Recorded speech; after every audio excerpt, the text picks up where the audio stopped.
Well, there you have it. The most consecutive losses in a single season for the Detroit Pistons in franchise history. The record was just broken by the Detroit Pistons this year against the Los Angeles Lakers. Another rough loss, another rough watch. It just keeps getting worse. You are Locked On Pistons, your daily Detroit Pistons podcast. Part of the Locked On Podcast Network, your team every day.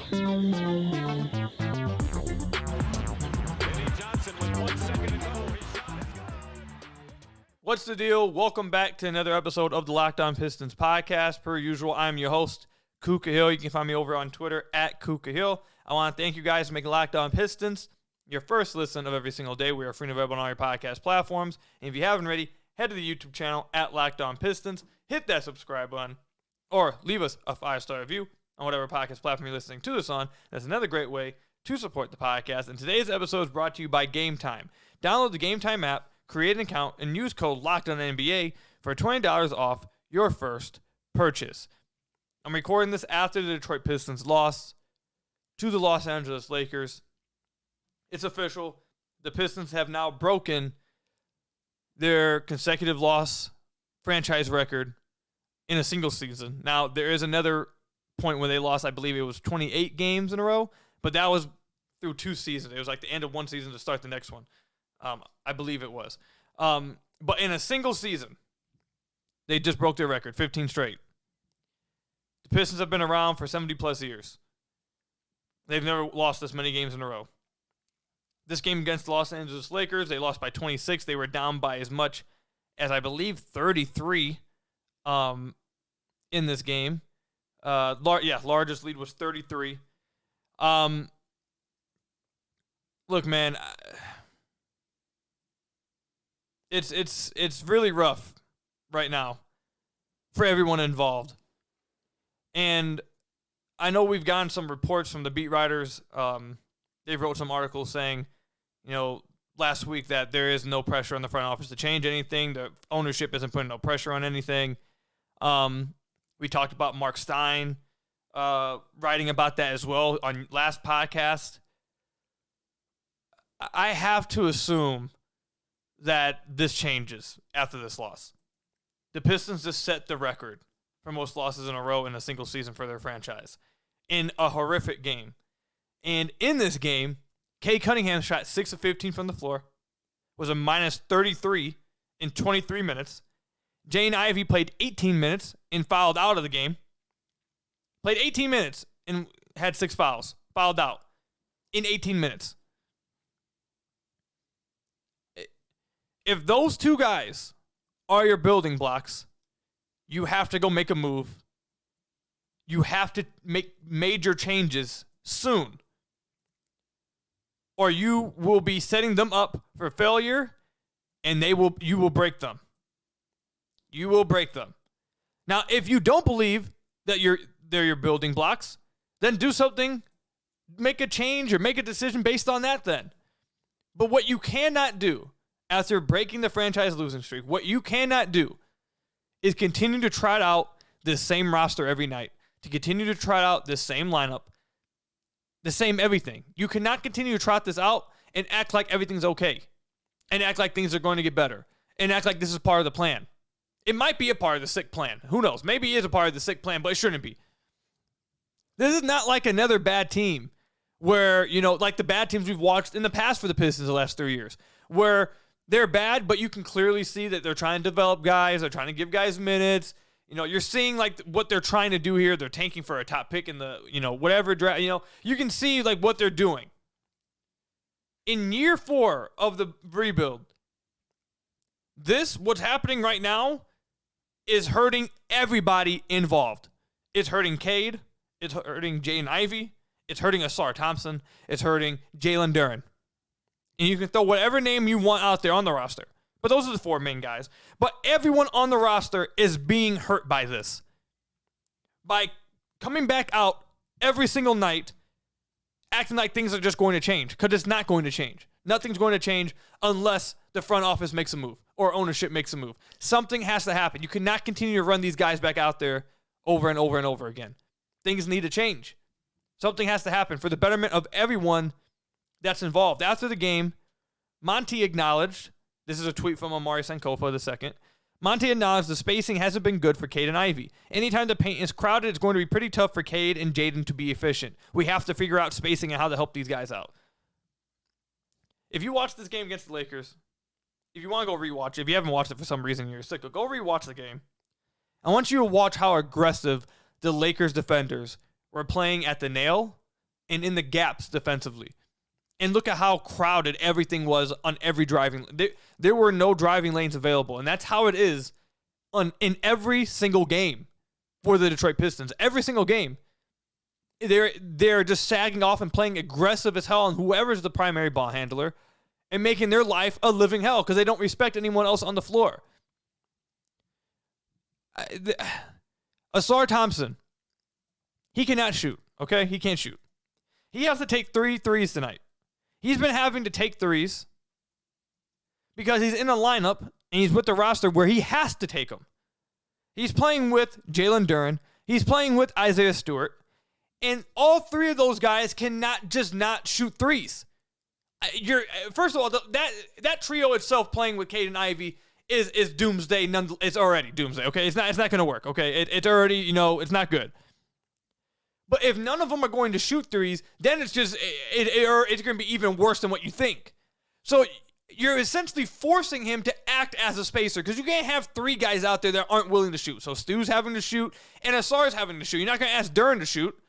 So so that's how you're hurting Asar. You're forcing him into a situation where he has to spot up and he has to take these threes when he's open. He's being asked to have to take these because of what the situation is. Kay Cunningham and Jaden Ivey, like Monty Williams just said, are in living hell every single night because of the roster construction on this team, because of what they're being played out there with. There's no driving lanes available. There are no easy shots available. There are no easy, half-court possessions for this team. The Detroit Pistons, I just saw a stat the other day, points per possession. The Pistons are the worst half-court offense in the entire NBA. Nothing's easy for these guys. Nothing's easy for your primary ball handlers. You're making their life as hard as possibly can be. And those guys need to be better themselves too. Both those guys look checked out at multiple times tonight. And there's so many other things I want to talk about. Like, to stay with the checked out point, I don't think guys, let me correct that. I don't think guys are checked out entering the games. I think their morale and spirit are being broken just like that. Like, it doesn't take much for their spirit to be broken. They don't believe in what they're doing. They don't believe in what's being showed to them, and they don't believe they can actually win. I don't care what they say after about how, Isaiah Stewart came after the game again. I love how Cade the other night, I seriously do, came out after the game and said, we're bad. There's no hiding that. We're bad. We need to get better. This is not good. We're not in a good situation. We haven't played good. We're not playing good. Like, he was straight up about things. I know Isaiah Stewart came out after this game saying, hey, we know we're close. We're chipping away. We can feel it. Like, no, you're not. Stop lying and stop saying that. No one wants to hear it. Dwayne Casey over the last few years, they were not a good team, and I was very critical of Dwayne Casey. I was critical of Dwayne Casey. And I don't think I was wrong in any of my criticism. I don't think that he was I'm not going to go in on Dwayne Casey at all. I'm just saying I don't think he was great. And the team wasn't good at all either. They were bad too. But there was not one time I remember watching a Dwayne Casey coach team over the last 5 years when they showed up and looked like they had just given up. And they didn't believe in what he was preaching, and they weren't giving max effort, and they weren't trying. There wasn't one time. They may get blown out. They may get, killed on some nights. But there wasn't one game I can think of where that was the case with Dwayne Casey. Not one time. They played hard for him, and they believed, and they played as hard as they could. Today, in the last few games, these guys they're checking out into the game. As they enter the game, they're not already checked out saying, hey, we want to lose this game or anything. But as the game goes on, you can clearly see by their body language, by the way they play, the looks on their faces, and biggest thing, again, I'll say it a second time, their body language, they don't believe in what's being brought on the court. It looks like they don't even believe in each other. It looks like they don't believe in themselves. And they get checked out throughout the game because they get broken just like that. They have to change something. They have to do something. Troy Weaver or Tom Gores, you have to do something. Because when a team gets like that, not only are you losing 15 in a row now, not only are you setting up your young guys to fail, or your building blocks, if it is Caden Ivey, to fail, now everyone's spirit is gone. And now that right there, that's it. All the other stuff you can try to argue, I guess. When that happens, when their spirit gets broken and they don't believe in what's going on, and the players look like they're done on the floor and they're just lackadaisical and they don't care, like when that happens, it's over. Now you have no choice. There should be no choice. People need to be gone. Trades need to happen. Something needs to happen. Once that reaches that point, it's over. You're done. Like, you can't come back from that. It's over with. Something needs to happen now. You've now reached the point of no return. Something has to happen now. Last point I'll make, and then we'll move on to how did we get here? I want to talk about that, but this is the last point I want to make real quick about this roster. I tweeted out in the third quarter of this game, I miss Trey Lyles. For those of you guys who are long-term listeners of this podcast, you guys probably are laughing right now because you guys remember how much I disliked watching Trey Lyles. But this is what I meant by this. When Dwayne Casey had Trey Lyles, with that roster the Pistons had the last few years, they had options with their personnel to do things that they wanted to do. For example, with Trey Lyles, we bring up the game all the time with Rex Klayman when he took over. He wanted to go 5 out to give Cade as much space as possible because Rudy Gobert was really swallowing up the paint. They spaced it out, and Cade dominated them in the second half. 24 points and 8 assists. Just straight up ate them alive with 5 out. With this roster and this personnel, it don't matter what coach you have. I'm not saying Monty's been great at all. I'm not saying that. What I am saying, don't matter what coach you have, the personnel does not allow you to try these things. You don't have the personnel to do these things. You don't have the personnel to go spacing on the floor. You don't have the personnel to go 5 out. You don't have the personnel to really try any versatility. That's how the roster construction is so bad that Monty Williams or whatever coach you wanted to put there, they don't have the personnel or versatility with this roster to do things like that. You just don't. Let's just stay with that specific example. If they want to go 5 out, how are they doing it? You say put Isaiah Stewart out there, but Isaiah Stewart shooting 32% over the last 10 games, and we know that defenses don't guard him. Trey Lyles, guys been on his pump fake nonstop because they knew he was a scoring threat. He drove closeouts. He made guys pay on that. And Trey Lyles isn't even a great player, but simply having that type of option in your personnel allows a lineup like that to thrive. They don't have that option, and that's not the only lineup that they don't have an option to run. They don't have any versatility with this roster. It's bad. They need to make a change with the roster. They don't. This personnel is not good at all. I'm not for sure. I'm pretty sure that the Pistons have quite a few future NBA players on this roster. Like, I think in 5 to 6 years, you'll see a lot of these players somewhere in the NBA on the team somewhere. But together, it's terrible personnel, terrible roster construction. It doesn't make sense. Long segment. I'm sorry, Locked On. Nick, look, man, I'm sorry. I went long. Sorry, but it had to. Look, I'm sorry, man. I'm sorry. When we come back, how did the Pistons get here? I want to talk about that when we come back. That should be an interesting conversation. But first, I've got to tell you guys about one of our sponsors, Gametime. And Gametime is amazing for me. You talk about all this negativity that we're talking with the Pistons, but Gametime brings some positivity. Because someone like me, I am a procrastinator, especially when it comes to buying tickets for any type of event. I'll wait till the last second if I want to go to the movies like I did a few weeks ago to go see that new Five Nights at Freddy's movie, which was, I loved it. But if I want to go to a movie event, if I want to go to a comedy event, a concert, a sporting event, a Pistons game, Lions game, if I want to go to any of that, I wait till the last minute. And it usually bites me in the tail. I get a bad seat, I get bad prices, all that stuff. With Gametime, you don't have to worry about that because they got killer last-minute deals all the way up until game time, and sometimes even after game time. Game time is absolutely amazing, and that's why I love it. But there's all kinds of other things as well. Like I said, last-minute tickets, flash deals, zone deals. Another thing that's great about Game Time is that you can see on the app the view of the seat that you'd be picking at your event. So you don't get to the game or you get to the event, you're wondering, oh my God, these seats aren't even that great. If I knew that, I would have got different tickets. No, with Game Time, you can look at what it looks like from your seat before you buy them. Absolutely amazing. Another thing that I love with Game Time, Don't have to go through, dig in your email. You just have it on the app. 2 taps, you're set. It's right there. Tickets are right there for you. I love Gametime. I think it's the best option out there for you if you're looking to get any tickets to any kind of event. So download the Gametime app, create an account, and use code LOCKEDONNBA for $20 off your first purchase. Terms apply. Again, create an account and redeem code LOCKEDONNBA for $20 off. Download Gametime today. Last minute tickets, lowest price, guaranteed with Gametime. So I want to thank you guys again for making Locked On Pistons your first listen of every single day. We're free and available on all your podcast platforms. If you haven't already, head to the YouTube channel at Locked On Pistons. Hit that subscribe button or leave us a 5-star review on whatever podcast platform you're listening to this on. That's another great way to support the podcast. How did the Pistons get here? How did they get here? And we're not going to go through, when I say, how did we get here? I'm not about to go through the entire existence of humankind. I'm not going to go through the entire existence of the Pistons. I'm not even going to go through the entirety of this rebuild going all the way back to 2020. I want to talk about just this roster and this decision with this team this season. How did we get here? So I think in order to talk about that, you have to go to last year. And it starts with Cade Cunningham's injury. Cade Cunningham goes down. He gets hurt. He misses the entire season. So you don't get a chance to see how guys look with Cade. You don't get to figure out, what guys fit to stay here, what guys you got to move on from.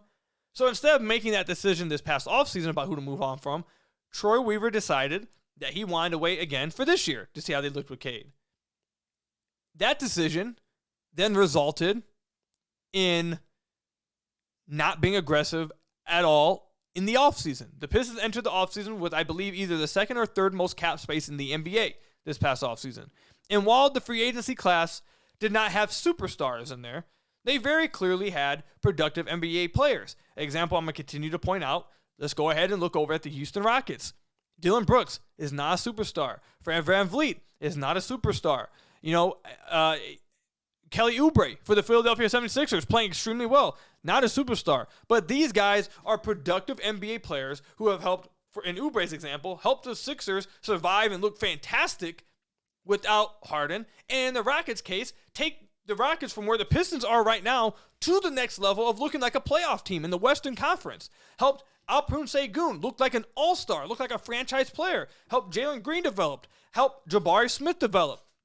Those are the type of players that were available. So yes, while you may not have been able to get a star, there were certainly some role players that could help your team moving forward. However, the Detroit Pistons decided not to do that. They decided to bring back the same roster from last year, basically, and give it another go with Cade. That was mistake number one. The next step of this process was the NBA draft.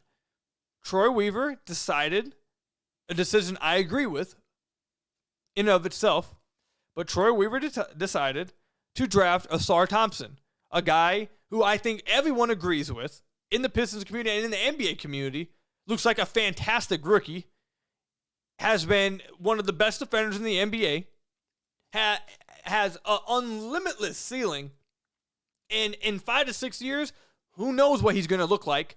This guy, if you're going just off of the pure prospect and most value pick, I think Ausar Thompson was the right pick. I'm not mad that they picked Ausar Thompson. I think he was the right pick from that standpoint. I think in a few years, Ausar Thompson will be great. And I don't just mean good. I mean great. I think Ausar will be great in a few years. Maybe even sooner. That's how good and how hard this dude plays, how hard his skill, or how much his work ethic, how great his work ethic is. This dude, both him and his brother, they are going to be great in this league. However, picking Ausar Thompson was not adding another spacer to this team. You did not add someone who could space the floor for Cade and Ivy. Actually, you added the exact opposite, because Ausar, so far, now I thought he would be a better shooter. He shot better at OTE from the NBA distance. That's why I'm really confused about with Ausar, is that he shot NBA threes in OTE. He wasn't shooting from the college line. He was shooting from NBA distance. And it was like a 30% three-point shooter. And it was a really good three-point shooter the final 6 games or something, especially on a pull-ups and a tougher shot diet as well. So I'm really confused, to be honest. I did not see this coming with how bad of a shooter he would be from beyond the arc immediately. I didn't think he'd be a good one. But I didn't think he'd be this bad of one. Either way, he's not a good shooter, and he's hurting the spacing with that. If you are to get Ausar Thompson in the draft, which is I agree with, if you were to draft Ausar Thompson, and then you want to start him with Cade and Ivy, or you think Ausar is the future, which I think is correct decision, with Cade and Ivy, you can't then not acquire spacers to make that lineup work. Like we mentioned in the first segment, you cannot have Jalen Duren, Isaiah Stewart, and Ausar Thompson on the floor at the same time and think you are going to survive. It is not going to happen. You cannot have, and I know people just point to Bojan and he's hurt. One, the team knew he was hurt. They could have went and got his replacement. If the report was true that they had 2 first-round picks for him, they should have traded him for 2 first-round picks and then use some assets to go get a legitimate impact player. But I'm not going to talk about that report that we just got from Scoto. Today when I'm recording this, I'm not going to talk about that report because I don't know if I trust it completely. But they did get 2 first-round picks. That's another miss, bad miss. But anyways, Bojan was hurt. You knew he was hurt. You didn't get his replacement. You didn't get someone who, if he were to go down, a guy we just watched go down who's 34 years old. You didn't get a guy that could fill in and do what he does for the team. That in and of itself is another mistake. And like we mentioned in the first segment, you didn't get a lineup where you would assume Ausar and Cade and Ivy would be at their best, which is something I mentioned after they drafted Ausar on the podcast numerous times, where you would have Ausar at the 4, a shooter at the 3, and a stretch 5 at the 5, and you essentially allowed Ausar to be your pick and roll threat, space the floor. You see how much gravity Ausar has. You see how well he can get to the basket, how athletic he is, how good of a passer he is out of short roll, secondary playmaking. There's so many, we talked about this all offseason wide, so I'm so frustrated. There is so many creative ways you can use Ausar Thompson because of his skill set, especially with Cade and Ivy, but you just can't do it with this personnel. So you draft Ausar, which I don't think was the mistake, but you don't then go get players that can make it work. You don't then go get players that can bring the ability to run the versatile lineups that you can run with Ausar Thompson, with the type of player he is. If the Pistons have an option to run a stretch 5, a legit stretch 5, not Isaiah Stewart, like a Kelly Olynyk, if they had like a legit stretch 5 with, heck, even Bojan at the 3, or heck, maybe even Livers could maybe get away with it. At the 3 with those guys, which I know Livers had a good game tonight, but I don't think he's particularly looked good. I know he shot 5 of 8, but even with that, watching, I don't think he played that great. But I think Livers maybe could even do it with him at the 3. But if you would have got guys in free, if you could have got some scorers, some spacers, some offensively gifted guys at the 3 and the 5, I'm telling you, the lineup of Jaden, Cade with Ausar and those 2 guys, that lineup would kill. That lineup would kill, and you'd see all the different crazy ways you can use Ausar. You can see all the crazy different things that Cade can do that we've seen him do with spacing in his career. We've seen what Cade has looked like with spacing. We know how good he's looked with spacing. We've seen the highs. We've seen him score 30-plus, an efficient 30-plus. We've seen him take teams down. We've seen it happen. We've seen Jay and Ivy play well. Like, we've seen all this stuff before. We know what it looks like. We know the recipe for success, but the Pistons double down on their mistake by not getting those veterans and guys that can help those scorers, those three-point shooters, by drafting Ausar, who is not a spacer, and then getting the guys that could make it work immediately. That was mistake number 2. Mistake number 3 was hiring Monty Williams if this is what you want to do this year. Now, I know Troy Weaver did not want Monty Williams. I don't care what they say in the press conferences. We hear the reports. We saw how it went down. Troy Weaver obviously did not want Monty. Tom Gores did. Other members of the front office did. There's too many cooks in the kitchen in the front office. Trust me. Too many cooks in the front office. Troy Weaver wants something different. Other members of the front office want something different. And the ownership obviously wants something different. So there was problems with that. Shouldn't have gotten Monty Williams if you weren't going to add vets to the team, because Monty Williams is a coach that you probably would want to have if you have a chance of being good this year, or a chance of taking a step this year, like Ime Udoka's doing with the Rockets. If this is the route you wanted to go by just trying out whatever roster of young guys and, roll the ball out, let them play, you really should have just let Troy Weaver get Kevin Ollie at that point, if that's what your plan was. You should have just let them get Kevin Ollie, or heck, get another unexperienced coach then to let it grow with the roster then. You should have got a Chris Quinn. You should have got Adrian Gray. Like, you should have got one of these guys. That was mistake number 3. Mistake number 4 is where we're at right now. How we got here, you've gotten here, you arrived here. The mistake number 4 will be not making changes and not saving and trying to fix the mistakes you've done. That will be mistake number 4, and I'm waiting to see if they do decide to continue to double down, triple down, quadruple down on their mistakes. We'll see in the next few weeks. Let me know what you guys think, man. Comment section down below or over on Twitter at Kukahil. The Pistons are back at it tomorrow. When I'm recording this, by the time you guys listen to this, it's probably going to be tonight, the 30th. They're back at it on the 30th, they're back-to-back. Back at it. Question I want to ask, when will the Pistons win another game? Will it be tonight, tomorrow, 30th? We'll talk about that when we come back. But first, I got to tell you guys about one of our sponsors, FanDuel. As the weather gets colder, and trust me, in Michigan, especially today, man, I was freezing. As the weather gets colder, the NFL offers stay hot on FanDuel. Right now, new customers get $150 in bonus bets with any $5 winning moneyline bet. That's $150 if your team wins. If you've been thinking about joining FanDuel, there's no better time to get in on the action. The app is so easy to use, and there's a wide range of betting options, including spreads, player props, over-unders, and more. A few years ago, when betting became legal in Michigan, going through the apps, trying to find one that was the easiest to use, the most self-explanatory one. I wasn't, hip to this kind of thing. And FanDuel was perfect for me. I love FanDuel. I've been using it ever since. It made it, again, so easy for me to use. I understood completely what was going on. Somebody I was a newbie. I loved all the options I had with FanDuel. The spreads, the player props, all that. You can have same-game parlays. So much stuff you can do with FanDuel. It's a lot of fun. And it's not just the NFL. It's the NBA. It's soccer, NHL, anything you think of, any sport, tennis, anything. It has it on their college sports. It has it on FanDuel. So visit FanDuel.com/lockedon and kick off the NFL season and start up with the NBA season. Again, that's with FanDuel, the official partner of the NFL. So I want to thank you guys again for making Locked On Pistons your first listen of every single day. We're free and available on all your podcast platforms. If you haven't already, head to the YouTube channel at Locked On Pistons, hit that subscribe button, or leave us a 5-star review on whatever podcast platform you're listening to this on. That's another great way to support the podcast. So I'm gonna break the what's it called? Oh my God, is it the third wall? What's it called? Like the thing that Deadpool does and She-Hulk does. They break the. You guys know what I'm talking about. I can't think of the saying.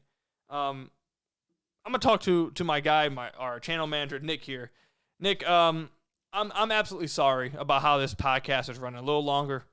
Absolutely sorry that, third segment starting at the 27-minute mark. But there's a lot to say. Pistons fans, you guys got to let them know.